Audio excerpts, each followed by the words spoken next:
Sunset point ಇಂದ ನೋಡುವ ಬನ್ನಿ. ಸನ್ಸೆಟ್ ಇನ್ನೂ ಆಗ್ಲಿಲ್ಲ. ಒಂಥರ ಅದ್ಭುತ ಪ್ರಪಂಚ ನೋಡಿ.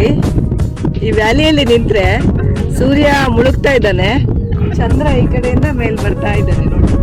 ಎರಡನ್ನು ಒಂದೇ ಸರ್ತಿ ನೋಡ್ಬೋದು ನೀವು. ಸಿಕ್ಕಾಪಟ್ಟೆ ಇದೆ ನೋಡಿ ಅಲ್ಲಿ ಚಿಟ್ಟೆಗಳು. ಬೇಡ್ತಿ ನದಿ ಅಲ್ವಾ? ಹೌದು, ಇದು ಬೇಡ್ತಿ ನದಿ. ಹಾಯ್, ಹಲೋ, ನಮಸ್ಕಾರ ಸ್ನೇಹಿತರೆ. ನೀವು ನೋಡ್ತಾ ಇದ್ದೀರಾ YouTube channel AK Kannada logs. ಸ್ನೇಹಿತರೆ, ನಾವು ಉತ್ತರ ಕನ್ನಡ ಜಿಲ್ಲೆಯಲ್ಲಿರೋ ಮತ್ತೊಂದು ವಿಶೇಷ ಸ್ಥಳಕ್ಕೆ ಇವತ್ತು ನಿಮ್ಮನ್ನ ಕರ್ಕೊಂಡು ಹೋಗ್ತಾ ಇದ್ದೇವೆ.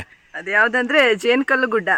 ಹೌದು ಸ್ನೇಹಿತರೆ, ಈ ಪ್ರಕೃತಿ ಮಧ್ಯೆ ಇರುವಂತ ಜೇನುಕಲ್ಲು ಗುಡ್ಡ ನೋಡೋದೇ ಒಂಥರ ಚಂದ ಅಂತೆ. ಅಲ್ಲಿ ಹೋಗಿ ನೋಡುವ ಹೇಗಿದೆ ಅಂತ.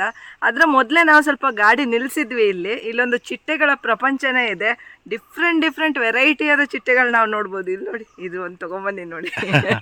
ಚಿಟ್ಟೆಯ ಪಕ್ಕ ರೆಕ್ಕೆ ಕಿತ್ಕೊಂಡು ಬಂದಿದ್ದಾಳೆ ಅಂತ ಕಾಣುತ್ತೆ.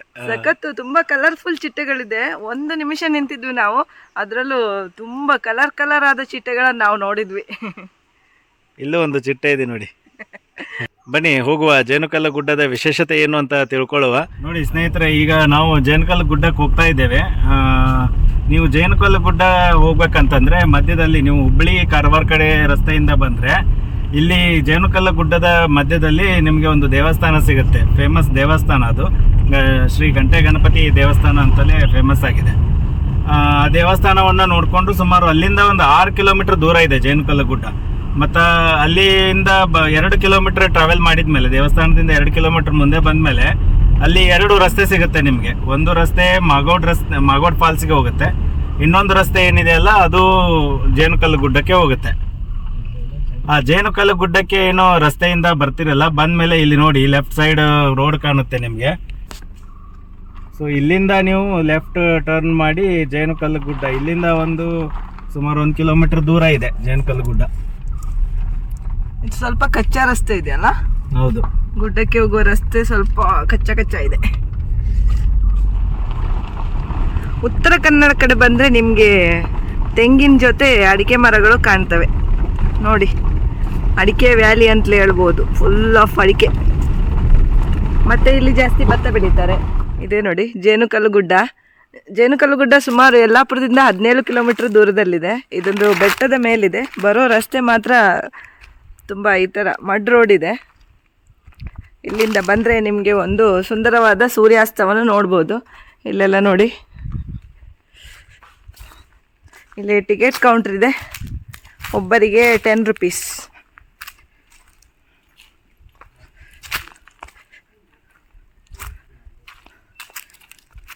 ಇಲ್ಲಿ ಟಿಕೆಟ್ ಕೌಂಟ್ರಲ್ಲಿ ಟಿಕೆಟನ್ನು ಪಡೆದು ಮುಂದೆ ಹೋಗೋದು.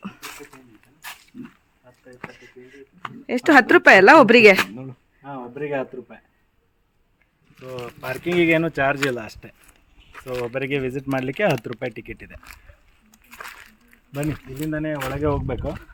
ಜೇನುಕಲ್ಲು ಗುಡ್ಡ, ಇದು ಜೇನುಕಲ್ಲು ಗುಡ್ಡ ಒಂದು ವ್ಯಾಲಿ ವ್ಯೂ. ಇದು ಬೇಡ್ತಿ ನದಿಯ ವ್ಯಾಲಿ ಅಲ್ಲ. ಬರೋ ರಸ್ತೆ ನೋಡಿದ್ರೆ ಯಾರೂ ಇದ್ದಿರಲಿಲ್ಲ, ಏನೋ ಅಂತ ಅಂದ್ಕೊಂಡ್ವಿ. ಬಟ್ ಇಲ್ಲಿ ಬಂದಾಗ ಚೆನ್ನಾಗಿದೆ ಅಲ್ವಾ? ತುಂಬ ಚೆನ್ನಾಗಿದೆ. ಜೀವ ಕೈಗೆ ಬಂದಾಗೆ ಆಯ್ತು. ಇದೇನಪ್ಪ ಅಂತ ಅನ್ಸಾಗತ್ತೆ ಅಲ್ವಾ? ರಸ್ತೆ ಕಚ್ಚಾ ರಸ್ತೆ ಇದೆಯಲ್ಲ, ಅದಕ್ಕೆ ಸ್ವಲ್ಪ ಇದಾಗುತ್ತೆ. ಇಂಟೀರಿಯರ್ ಇದೆ ತುಂಬ.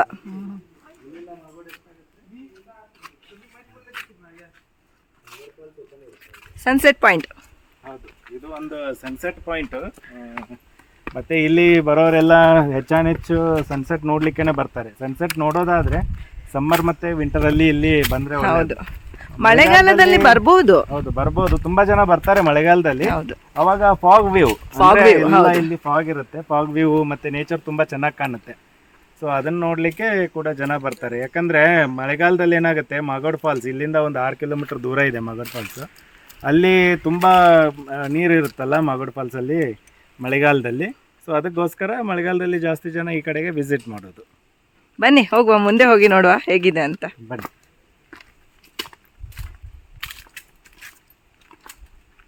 ಒಂದು 50 ಸ್ಟೆಪ್ ಇದೆ, ಕೆಳಗೆ ಇಳಿಬೇಕಾಗ್ತದೆ. ಅಲ್ಲಿ ಸನ್ಸೆಟ್ ಪಾಯಿಂಟ್ ಮಾಡಿದ್ದಾರೆ. ಸೊ ಸನ್ಸೆಟ್ ಪಾಯಿಂಟಿಂದ ನಮಗೆ ಈಸಿ ವ್ಯೂ ಸಿಗುತ್ತೆ. ಸೊ ಸೊ ಇನ್ನೂ ನಾವು ಬಂದಿದ್ದು ಸ್ವಲ್ಪ ಬೇಗ ಅನಿಸುತ್ತೆ. ಈಗ ಸಮ್ಮರ್ ಸೀಸನಲ್ಲಿ ಸ್ವಲ್ಪ ಸನ್ಸೆಟ್ ಲೇಟ್ ಆಗುತ್ತಲ್ಲ. ಹೌದು. ಈಗ ಗಂಟೆ ಸುಮಾರು ಒಂದು 6 ಗಂಟೆ ಆಗ್ತಾ ಬಂದಿದೆ. 6 ಗಂಟೆ ಅಷ್ಟೊತ್ತಿಗೆ ಸೂರ್ಯ ಇನ್ನೂ ಮುಳುಗಲಿಲ್ಲ. ಸೊ ಇನ್ನೂ ಒಂದು ಅರ್ಧ ಗಂಟೆ ಇದೆ ಸನ್ಸೆಟ್ ಆಗಲಿಕ್ಕೆ. ಸನ್ಸೆಟ್ ಪಾಯಿಂಟಲ್ಲಿ ಸನ್ಸೆಟ್ ಹೇಗೆ ಕಾಣುತ್ತೆ ಅಂತ ನಿಮಗೂ ತೋರಿಸ್ತೇವೆ. ಬನ್ನಿ ಹೋಗುವ.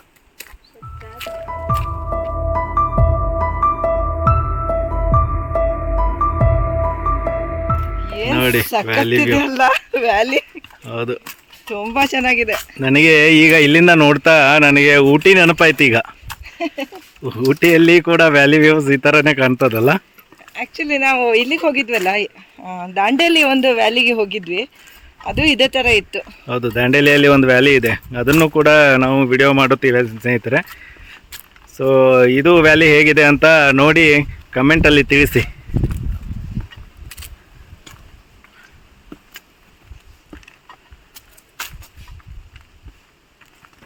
ನೋಡಿ,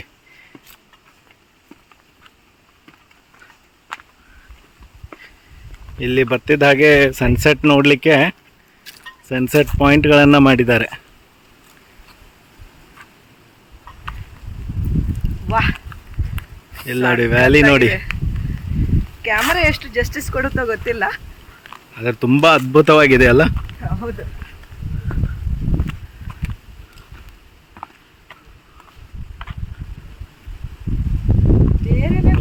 ಅಲ್ವಾ? ಹೌದು,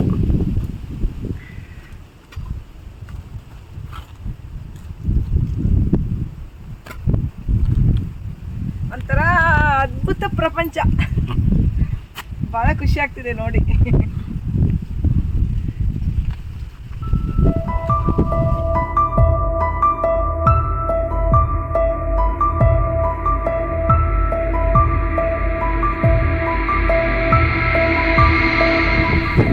ಬೇಡ್ತಿ ನದಿ ಅಲ್ವಾ? ಹೌದು, ಇದು ಬೇಡ್ತಿ ನದಿ. ಬಾಗೋಡು ಫಾಲ್ಸ್ ಇಂದ ಕೆಳಗೆ ಇಳಿಯುತ್ತಲ್ಲ. ಹೌದು ಹೌದು, ಅದೇ ನದಿ. ಬೇಡ್ತಿ ನದಿ ವ್ಯಾಲಿ ಅಂತಲೇ ಹೇಳ್ಬೋದು ಇದನ್ನ.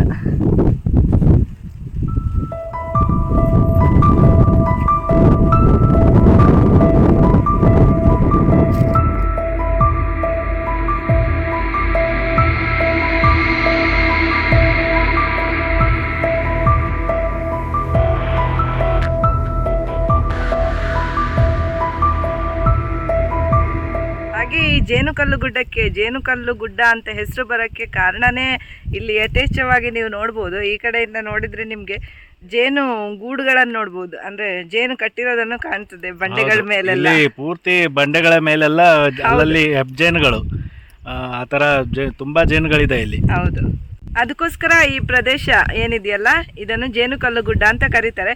ನೀವು ನೋಡ್ಬೋದು ಅಲ್ಲಿ ಬಂಡೆಗಳ ಮೇಲೆಲ್ಲ ಜೇನಿದೆ. ಆ ಬೆಟ್ಟದಲ್ಲಿ ಕಾಣ್ಬೋದು ನೀವು, ಜೇನು ಕಾಣ್ತದೆ.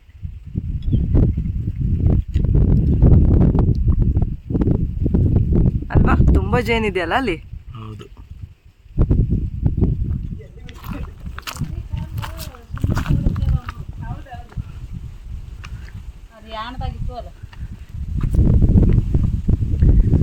ಸುಣ್ಣದ ಕಲ್ ತರ, ಮಾರ್ಬಲ್ಸ್ ತರ ಇದೆ ಅದು.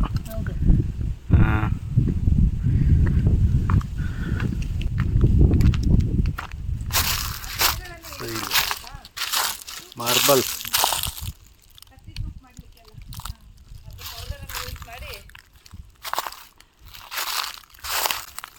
ಇಲ್ಲಿ ಸನ್ಸೆಟ್ ಪಾಯಿಂಟ್ ಇಂದ ನೋಡುವ ಬನ್ನಿ. ಸನ್ಸೆಟ್ ಇನ್ನೂ ಆಗಲಿಲ್ಲ, ಹೇಗೆ ವ್ಯೂ ಕಾಣುತ್ತೆ ಅಂತ ತೋರಿಸ್ತೇನೆ.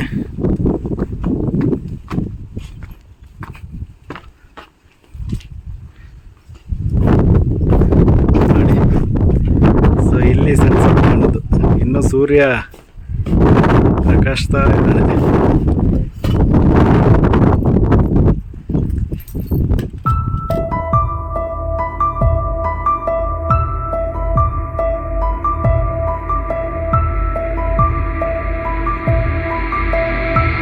ನೋಡಿ, ಈ ವ್ಯಾಲಿಯಲ್ಲಿ ನಿಂತ್ರೆ ಸೂರ್ಯ ಮುಳುಗ್ತಾ ಇದ್ದಾನೆ, ಚಂದ್ರ ಈ ಕಡೆಯಿಂದ ಮೇಲ್ ಬರ್ತಾ ಇದ್ದಾನೆ. ನೋಡಿ, ಎರಡನ್ನು ಒಂದೇ ಸರ್ತಿ ನೋಡ್ಬೋದು ನೀವು, ಅಲ್ವಾ? ಹೌದು, ಈ ಕಣಿವೆಗಳಲ್ಲಿ ನೀವು ವಿಶಿಷ್ಟವಾದ ಸಸ್ಯ ಸಂಕುಲಗಳನ್ನು ನೋಡ್ಬೋದು. ಅದರ ಜೊತೆ ಒಂದು ವಿಶಿಷ್ಟವಾದ ಪಕ್ಷಿ ಸಂಕುಲವನ್ನು ನೀವು ನೋಡ್ಬೋದು. ನಾವೇನು ಕರಿತೀವಿ ಹಾರ್ನ್ ಬಿಲ್ ಅಂತ ಕರಿತೀವಿ ಆ ಪಕ್ಷಿಗಳನ್ನು. ಅದರ ಪೊಟರೆಗಳನ್ನು ನೀವು ಇಲ್ಲಿ ನೋಡ್ಬೋದು. ಅದರ ವಿಶಿಷ್ಟತೆ ಏನಂದರೆ ಅವು ಹೇಗೆ ನಾವು ಗಂಡ ಹೆಂಡತಿಯಾಗಿ ಬದುಕ್ತೀವಿ ಅದೇ ಥರ ಆ ಪಕ್ಷಿಗಳು ಒಬ್ಬರು ಹಚ್ಕೊಂಡು ಬದುಕ್ತವ. ಒಂದು ಗಂಡ ಈಗ ಒಂದು ವೇಳೆ ಸತ್ತು ಹೋಯ್ತಂದ್ರೆ ಹೆಂಡತಿ ಅದರ ಕೊರಗಲೇ ಸಾಯ್ತದೆ. ಈ ಪಕ್ಷಿಯ ವಿಶೇಷ ಅಂತಲೇ ಹೇಳ್ಬೋದು. ಅದು ಈ ಕಣಿವೆಗಳಲ್ಲಿ ನಾವು ಸಮೃದ್ಧವಾಗಿ ನೋಡ್ಬೋದು ಆ ಪಕ್ಷಿಗಳನ್ನು. ಅದೇ ರೀತಿ ಇಲ್ಲಿ ಶಾಲ್ಮಲಾ ನದಿ ಇದೆ. ಇದು ಬೇಡ್ತಿ ನದಿ ಇದು ವ್ಯಾಲಿ. ಅದರ ಹಾಗೇನೆ ಇಲ್ಲಿ ಶಾಲ್ಮಲಾ ನದಿ ಕಣಿವೆ ಅಂತ ಇದೆ. ಅದನ್ನು ಹಾರ್ನ್ಬಿಲ್ ಸಂರಕ್ಷಿತ ಪ್ರದೇಶ ಅಂತಲೇ ಘೋಷಣೆ ಮಾಡಿದೆ ಸರ್ಕಾರ. ನೋಡಿದ್ರಲ್ಲ ಸ್ನೇಹಿತರೆ, ಈ ಜೇನುಕಲ್ಲ ಗುಡ್ಡದಿಂದ ಸೂರ್ಯಾಸ್ತ ಹೇಗೆ ಕಾಣುತ್ತೆ ಅಂತ. ತುಂಬಾನೇ ಚೆನ್ನಾಗಿತ್ತು. ಹೌದು, ನಾವಂತರೂ ತುಂಬಾ ಎಂಜಾಯ್ ಮಾಡಿದ್ವಿ ಸೂರ್ಯಾಸ್ತನ. ಹಾಗೆ ನೀವು ಕೂಡ ಜೇನುಕಲ್ಲು ಗುಡ್ಡಕ್ಕೆ ಬರ್ಬೇಕಂತಂದ್ರೆ ಇದು ಫಾರೆಸ್ಟ್ ರೂಟ್ ಆಗಿರೋದ್ರಿಂದ ಸ್ವಲ್ಪ ಕಚ್ಚಾ ರಸ್ತೆ ಸಿಗುತ್ತೆ ನಿಮಗೆ. ಬರೋ ರಸ್ತೆ ಸೂರ್ಯಾಸ್ತ ಆಗುವವರೆಗೂ ಇದು ಓಪನ್ ಇರುತ್ತೆ. ಸೂರ್ಯಾಸ್ತ ನೋಡಿಕೊಂಡು ಇಲ್ಲಿ ಟೈಮ್ ಪಾಸ್ ಮಾಡ್ಬೋದು. ಈವ್ನಿಂಗ್ ಟೈಮ್ ಒಳ್ಳೇದಾಗುತ್ತೆ. ಒಂದು 4 o'clock ನಂತರ ಏನಾದರೂ ಬಂದರೆ ನೀವು ಚೆನ್ನಾಗಿ ಟೈಮ್ ಸ್ಪೆಂಡ್ ಮಾಡ್ಬೋದು ಇಲ್ಲಿ. ಹೌದು, ಸೂರ್ಯಾಸ್ತಕ್ಕೆ ಫೇಮಸ್ ಆಗಿರೋದ್ರಿಂದ ಸಾಯಂಕಾಲ ಬರೋದೇ ಉತ್ತಮ. ಹಾಗೆ ಸ್ನೇಹಿತರೆ, ನಿಮಗೂ ಈ ವಿಡಿಯೋ ಹೇಗೆ ಅನ್ನಿಸ್ತು ಅಂತ ಕಮೆಂಟ್ ಮೂಲಕ ತಿಳಿಸಿ. ಈ ವಿಡಿಯೋ ಇಷ್ಟವಾದಲ್ಲಿ ಲೈಕ್ ಮಾಡಿ, ನಿಮ್ಮ ಫ್ಯಾಮಿಲಿ ಫ್ರೆಂಡ್ಸ್ಗಳ ಜೊತೆ ಶೇರ್ ಮಾಡ್ಕೊಳ್ಳಿ. ನಮ್ಮ ವಿಡಿಯೋನ ಹೊಸದಾಗಿ ನೋಡ್ತಾ ಇದ್ರೆ ಸಬ್ಸ್ಕ್ರೈಬ್ ಮಾಡಿ ಅಂತ ಹೇಳ್ತಾ ಇವತ್ತಿನ ವ್ಲಾಗನ್ನು ಇಲ್ಲಿಗೆ ಎಂಡ್ ಮಾಡ್ತಾ ಇದ್ದೀವಿ. Bye bye friends. Bye bye. ಮುಂದಿನ ವಿಡಿಯೋದಲ್ಲಿ ಮತ್ತೆ ಸಿಗೋಣ. Until then take care. ಬಾಯ್.